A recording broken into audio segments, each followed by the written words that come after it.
ಮನೆಯಲ್ಲಿ ಪ್ರಾವಿಷನ್ಸ್ ಎಲ್ಲ ಖಾಲಿಯಾಗಿತ್ತು. ಸೊ ಇವತ್ತೆಲ್ಲ ಸ್ವಲ್ಪ ಪ್ರಾವಿಷನ್ಸ್ ತೊಗೊಂಡು ಬಂದೆ.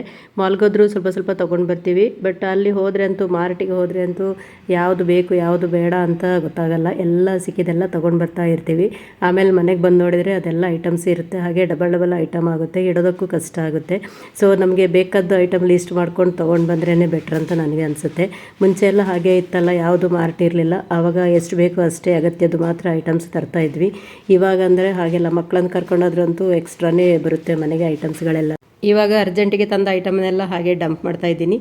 ನಿಧಾನಕ್ಕೆ ಟೈಮ್ ಸಿಕ್ಕಾಗ ಎಲ್ಲ ನೀಟಾಗಿ ಡಬ್ಬದಲ್ಲಿ ಜೋಡಿಸೋಣ ಅಂತ ಹೇಳಿ. ಹಾಗೆ ಬರ್ತಾ ವಾಟರ್ ಮೆಲನ್ ಇವಾಗ ಸೀಸನ್ ಸ್ಟಾರ್ಟ್ ಆಗಿದೆ. ಎಲ್ಲ ಕಡೆ ನೋಡಿದ್ರು ರೋಡ್ ಸೈಡ್ ಎಲ್ಲ ದೊಡ್ಡ ದೊಡ್ಡ ವಾಟರ್ ಮೆಲನ್ ಇರುತ್ತೆ.